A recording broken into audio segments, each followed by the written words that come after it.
The sun beat down on the dusty square, a merciless eye in a hard, blue sky, and Ilara's world had shrunk to the rough timber of the post against her cheek, the bite of ropes at her wrists, the stench of stale sweat and fear.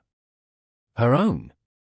Each breath was a ragged tear in the fabric of the unnatural silence that had fallen, a silence that amplified the thud of Magistrate Blackwood's fist on his ledger.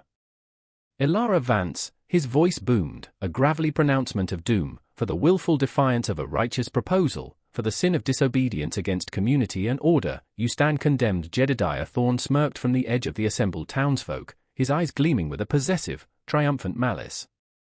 He was a man of substance, the magistrate had declared, a man who deserved respect, not the rejection of a penniless woman with nothing but pride to her name. Ilara's refusal had been quiet but absolute. She would not be his. The price for that refusal was this, the lash, public humiliation, a breaking. The first blow landed like a tongue of fire, searing across her back, ripping a choked gasp from her throat. Her vision whitened, then swam back in waves of nauseating pain. She squeezed her eyes shut, but the faces of the crowd were seared there, the avid, the cruel, the pitying, the deliberately averted. Another lash, and another. Her worn cotton shift, already thin, shredded under the whistling leather, exposing skin that blistered and wept. She bit her lip until blood filled her mouth, a coppery tang against the dust. Her gaze, when she could focus it, fixed on a tiny, stubborn weed pushing its way through a crack in the sun-baked earth at the foot of the post. Defiant. Alive. A spark of something that wasn't pain, something cold and hard, ignited in her chest. Let them see her bleed, let them hear her silence. It was all she had left. Each impact drove the air from her lungs, a brutal punctuation to Blackwood's ongoing sermon of her sins. Thorne's satisfaction was a palpable presence, more vile than the physical agony. She could feel his gaze on her, hot and proprietary, as if each stripe laid upon her flesh was a mark of his ownership. The world began to tilt, the faces blurring into a single, monstrous entity. Darkness lapped at the edges of her sight, promising oblivion, a welcome escape. But the stubborn weed remained, a pinprick of green in a world of brown dust and red pain. If it could cling to life here, so could she. The air cracked again with the whistle of the whip, but the expected agony was deferred, replaced by a sharp, indrawn breath from the crowd. A new voice, low and steady as a river stone, cut through the magistrate's righteous cadence. Enough heads turned. Ilara, her own head lolling, forced her eyes open, a blurry figure materializing through the haze of pain. A man, tall and lean, stood silhouetted against the brutal sun. He was an outsider, his clothes worn but clean, his face weathered by wind and solitude, not the soft living of the town. Magistrate Blackwood sputtered, his jowls quivering with indignation.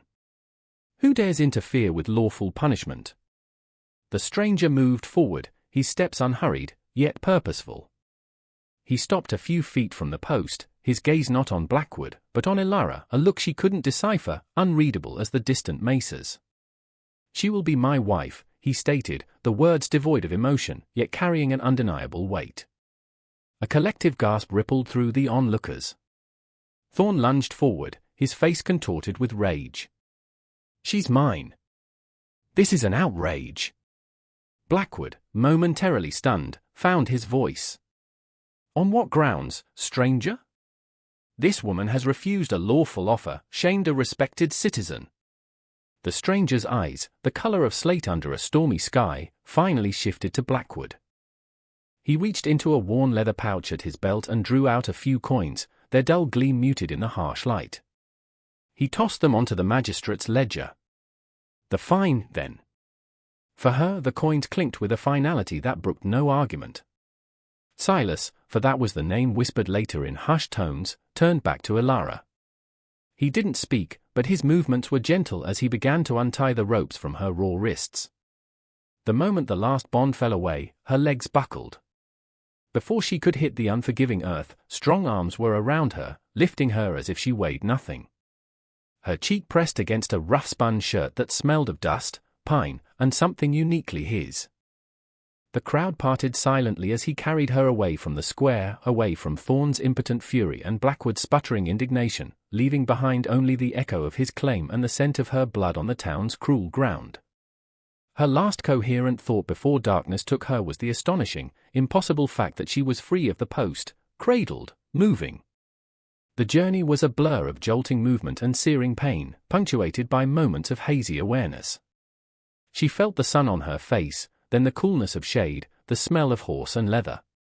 When she could open her eyes, she saw the harsh, beautiful expanse of an unforgiving land stretching away on all sides, rocky outcrops, sparse, tenacious vegetation, a sky impossibly vast. Silas moved with the horse, a steady rhythm that was almost soothing, despite the agony that lanced through her with every step. He spoke only to the animal, low murmurs she couldn't quite catch. Some time later, the motion stopped. Through slitted, swollen eyelids, she perceived the stark outline of a cabin, small and built of rough-hewn logs, nestled against a low rise, looking as though it had grown from the earth itself. It was Spartan, almost grim, but it exuded a sense of solidity, of shelter. Inside, it was cool and dim. He laid her gently on a narrow cot covered with a thick, mended blanket. The sudden stillness was a relief, though her entire back throbbed with a fiery pulse. He left and returned with a basin of water and clean rags. His hands, surprisingly deft for their size and calloused roughness, began to clean her wounds. He worked with an impersonal efficiency, yet there was a carefulness to his touch that spoke of an unexpected tenderness.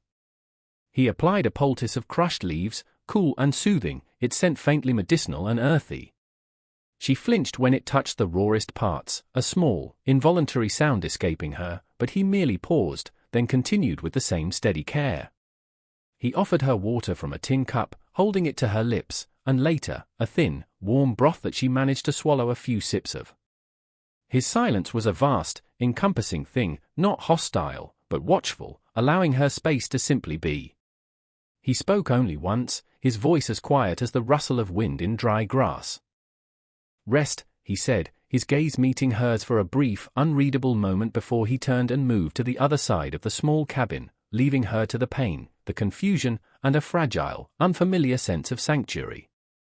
The word "a wife" echoed in her mind, a strange, unsettling brand, but here, in this quiet isolation, it felt less like a sentence and more like a shield, however temporary. Days bled into one another, measured by the shifting patterns of light and shadow that crept across the cabin floor. Ilara drifted in a sea of pain and exhaustion, the world beyond the rough wooden walls a distant murmur. Silas was a constant, quiet presence. He tended her wounds twice a day, his touch consistently gentle, his movements economical and precise. The herbal poultices eased the burning, and slowly, agonizingly, her back began to mend. The open gashes scabbed over, then began to knit, leaving behind a network of raised, angry welts that she knew would become scars, a permanent map of her ordeal. He never spoke of what happened in the town square.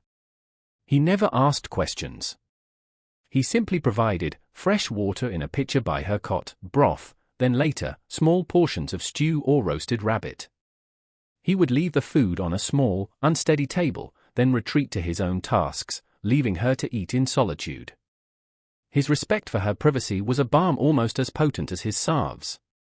She watched him through half-closed eyes, her fear slowly receding, replaced by a hesitant curiosity. He moved with a quiet competence, whether mending a harness, sharpening an axe, or simply staring out at the vast, indifferent landscape. His ranch, she began to realize, was a marginal enterprise, wrested from the harsh land by sheer tenacity.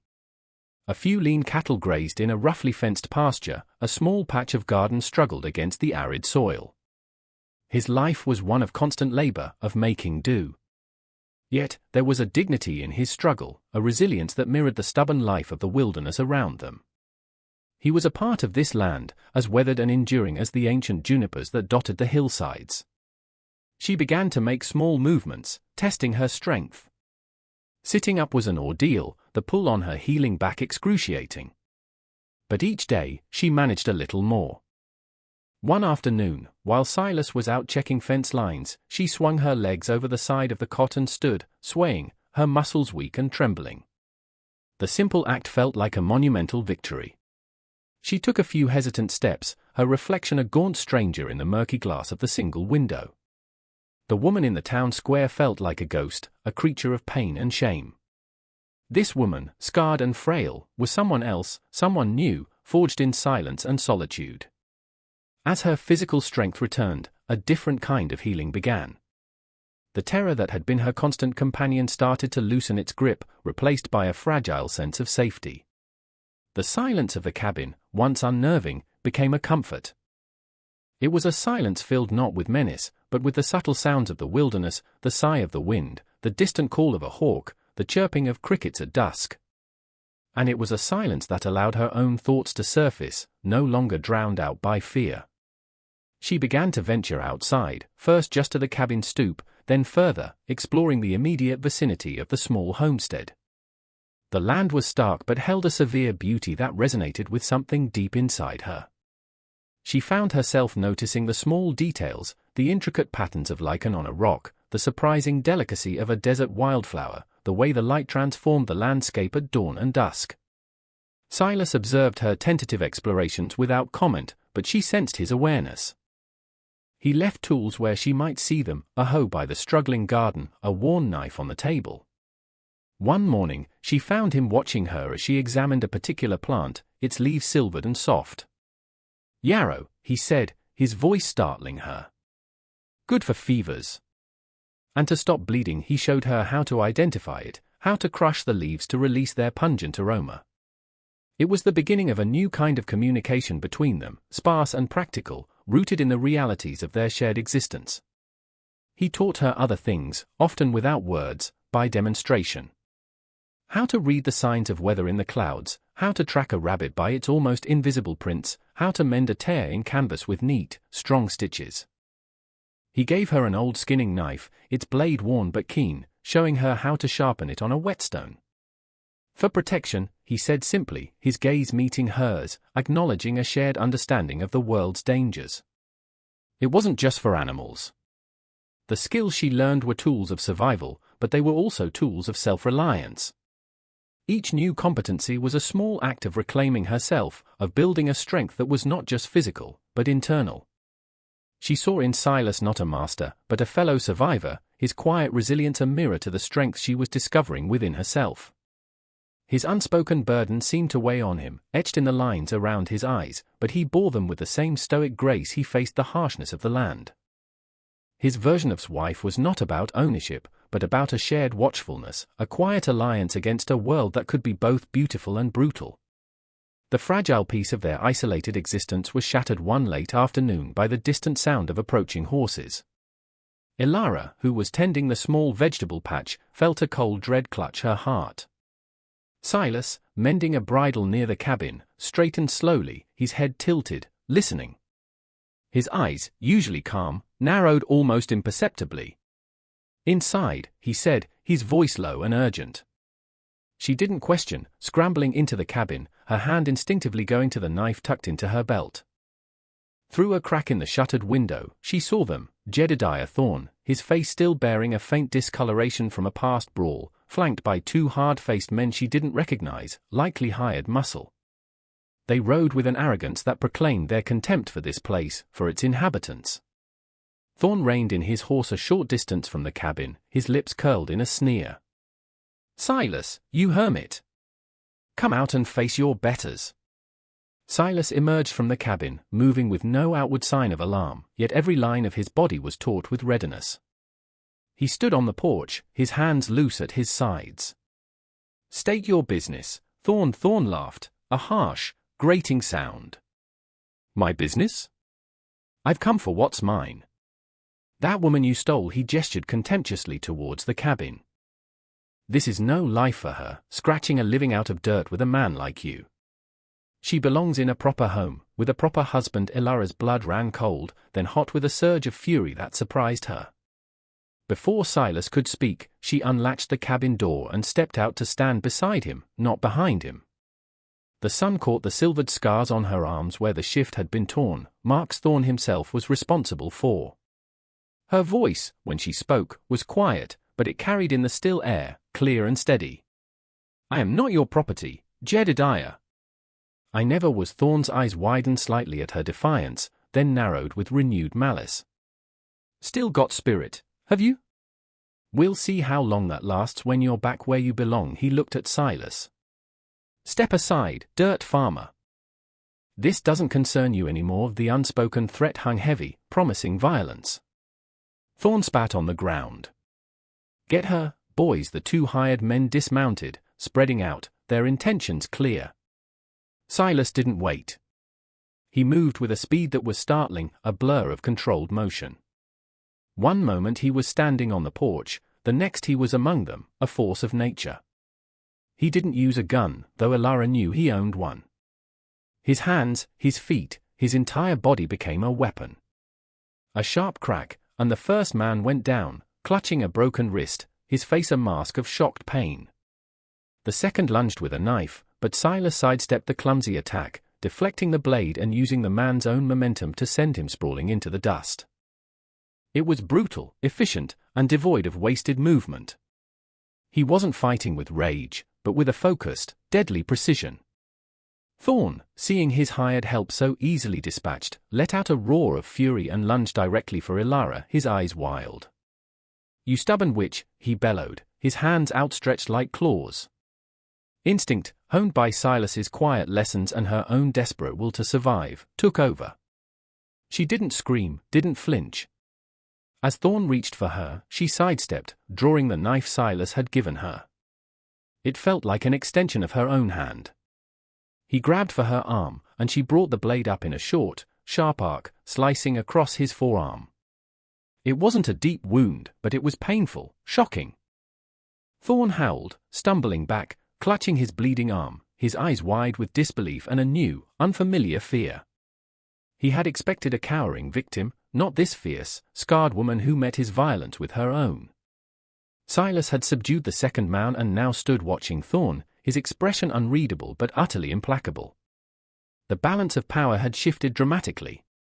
Thorn, cradling his bleeding arm, looked from Silas's stony face to Elara's resolute stance, the dripping knife in her hand a clear statement. The fight was gone from him, replaced by a venomous glare. This isn't over, he snarled, but his voice lacked conviction. He gestured to his groaning men. Get up, you useless curs. Scrambling, they mounted their horses, Thorn last, his face pale beneath the anger. They rode away, not with the swagger of their arrival, but with the haste of defeat, leaving behind only the settling dust and the echo of their empty threats. Silence descended, thick and heavy, broken only by their ragged breaths. Silas turned to Elara, his gaze sweeping over her, checking for injury.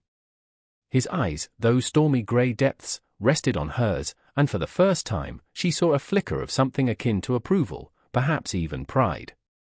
You are strong, Elara, he said, the words simple, yet they resonated deep within her. It was more than he'd spoken to her in weeks, a profound acknowledgement. In that moment, the meaning of his claim in the town square crystallized. Wife had not been an act of possession, but a shield, a declaration of protection offered in the only language men like Blackwood and Thorn understood. It had been a lifeline thrown to a drowning woman. Now, standing beside him, having faced down her tormentor, she felt a fundamental shift within herself. The shame that had clung to her like a shroud had burned away in the crucible of that confrontation, leaving behind a tempered strength. She was no longer Elara Vance, the publicly shamed woman, nor simply Silas's wife by decree. She was Elara, a survivor, a woman who had found her footing on the edge of the wilderness, her spirit scarred but unbroken. She looked at the knife in her hand, a faint smear of Thorn's blood on its keen edge. It wasn't a weapon of malice, but a tool of defense, of self-preservation. She wiped it clean on the rough grass and sheathed it. Later that evening, as the sun bled crimson and gold across the horizon, Silas silently handed her a small, intricately carved wooden bird, its wings outstretched as if in mid-flight. It was worn smooth with age, clearly something he had treasured. He placed it in her palm without a word, his calloused fingers brushing hers for a fleeting second. It was an offering, a symbol of what? Freedom? Resilience? A shared journey? She didn't need to ask. She understood. This remote ranch, once a mere refuge, now felt like something more. It was a place where she was not owned, but respected, not defined by her past, but by her present strength. Here, she could forge her own identity, piece by piece, under the vast, silent sky. Years flowed by like the seasonal creek that sometimes ran near the ranch, etching their passage onto the land and its inhabitants. The story of Jedediah Thorne's humiliation at the hands of the quiet rancher and the scarred woman he called his wife slowly filtered through the sparse settlements and isolated homesteads. It became a whisper, then a tale, then a quiet legend. Some spoke of Silas with fear, a man who could disable two armed men without uttering a sound. Others spoke of Ilara with a kind of awed respect, the woman who had faced public disgrace and an attacker's rage and emerged not broken, but tempered like steel. They were left largely to themselves, a solitude that suited them both. The ranch, through their shared, unceasing labor, began to yield a modest prosperity. The garden expanded, its bounty carefully preserved. The small herd of cattle grew, their hides sleek, their calves strong. The cabin, once dark, gained a sense of lived-in comfort, with shelves Silas built holding dried herbs Ilara gathered, and woven mats she crafted softening the rough floor.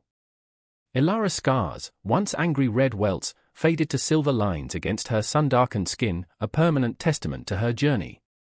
She no longer flinched from their memory, nor did she try to hide them. They were part of her, symbols not of shame, but of survival and an unyielding spirit. She moved with a quiet confidence, her knowledge of the land and its ways as deep as Silas's. They worked side by side, a partnership forged in shared hardship and unspoken understanding. Sometimes, a lost traveler or a weary circuit rider would stumble upon the ranch. They would be offered water, food, and a night's shelter, given with quiet dignity. These visitors would leave with stories of the silent man and the resilient woman, adding another layer to their growing legend. They spoke of the peace that seemed to settle over the small homestead, a stark contrast to the harshness of the surrounding wilderness, a peace born not of ease, but of hard-won strength and mutual respect. Ilara became a symbol, though she never sought it, a beacon of resilience for those who heard the whispers, a quiet testament to the enduring power of the human spirit to heal and to overcome. The sun dipped below the jagged western peaks, painting the vast sky in hues of violet, rose, and fading gold.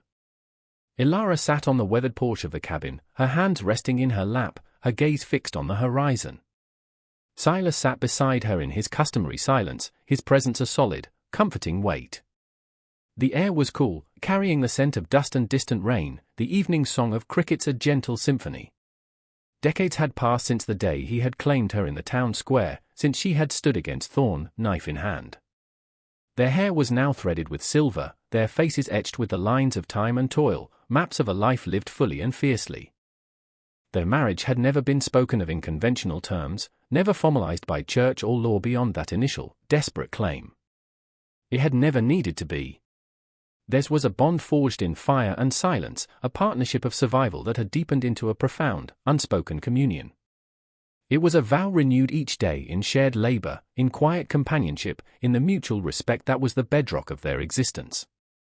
The scars on Ilara's back, long faded to pale traceries, were now just a part of her story, reminders of a past she had not just survived, but transcended. She was no longer defined by that trauma, nor by any name or role imposed upon her. She was Ilara, whole and self-possessed, her identity forged in the crucible of her own resilience and the quiet sanctuary of this wild land.